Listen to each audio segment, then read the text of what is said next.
चलिए आज एक ऐसे सवाल की बात करते हैं जो सुनने में तो बड़ा आसान लगता है, लेकिन गणित की दुनिया में इसकी जड़ें बहुत गहरी हैं। इसे 1904 में हेनरी पॉइंकरे ने दुनिया के सामने रखा था।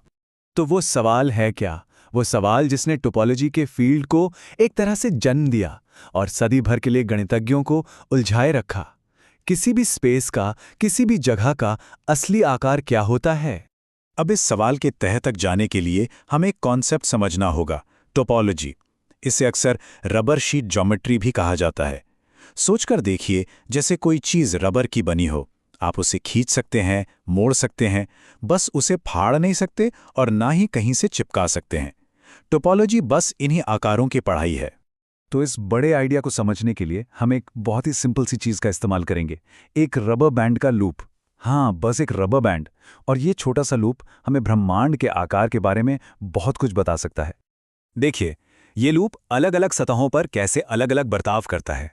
मान लीजिए इसे एक गेंद पे रखा गया है। इसे बड़ी आसानी से सिकोड़कर एक छोटे से बिंदु में बदला जा सकता है ना?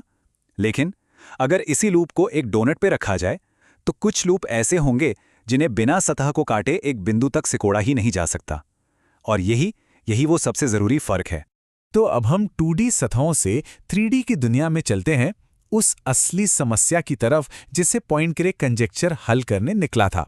तो ये कंजेक्चर कहता क्या है? इसका मूल सवाल क्या है? ये कहता है कि अगर कोई 3 डायमेंशनल स्पेस है और उसमें एक खासियत है कि उसके अंदर का हर लूप, कोई भी लूप, लगातार सिकोड़कर एक बिंदु तक लाया जा सकता है, तो वो स्पेस और कुछ नहीं बल्कि एक 3 डायमेंशनल गोला ही होगा।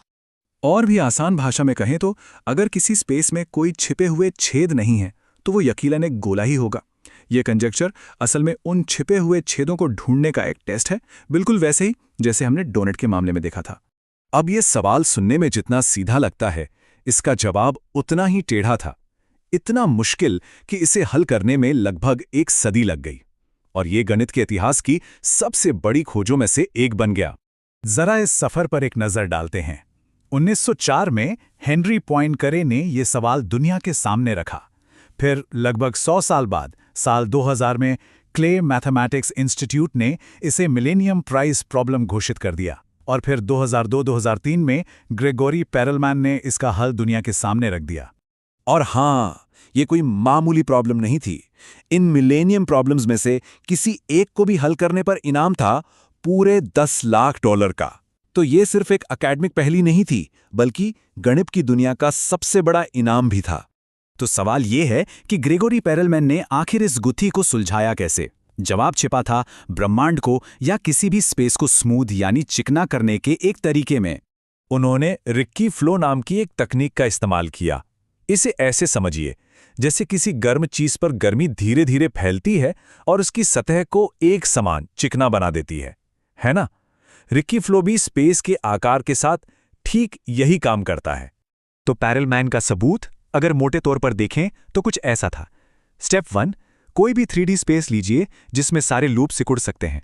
स्टेप 2, उस पर रिक्की फ्लो की स्मूथिंग प्रोसेस लगा दीजिए। स्टेप 3, अब बस देखिए कि समय के साथ उस स्पेस का आकार कैसे बदलता है। और स्टेप 4, नतीजा हमेशा एक ही होगा, वो स्पेस आखिरकार एक परफेक्ट 3D गोले में बदल जाएगा। और इससे यह साबित हो जाता है कि उसका असली रूप एक गोला ही था। लेकिन ये कहानी सिर्फ गणित के एक मुश्किल सवाल के जवाब की नहीं है। ये कहानी उस इंसान के उसूलों की भी है जिसने इसे हल किया। देखिए, ग्रेगोरी पेरलमैन को मैथ्स का सबसे बड़ा सम्मान फील्ड्स मेडल ऑफर किया गया। उन्हें वो $10 लाख का इनाम भी ऑफर किया गया, और उन्होंने दोनों ही लेने से इनकार कर दिया। एक ऐसा फैसला जिसने सबको हैरान कर दिया, क्योंकि उनके लिए गणित की सच्चाई किसी भी पहचान या पैसे से कहीं ज्यादा बड़ी थी।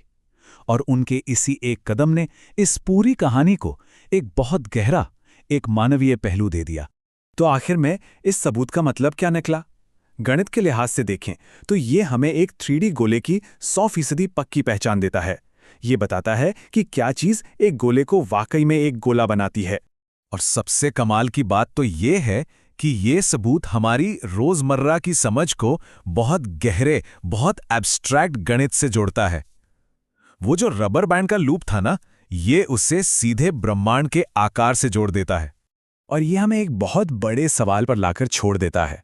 सोचिए जरा, अगर एक मामूली सा लूप एक पूरे गोले को, एक ब्रह्मांड को परिभाषित कर सकता है, तो फिर वो कौन से सरल नियम होंगे जो हमारी इस पूरी हकीकत को परिभाषित करते हैं।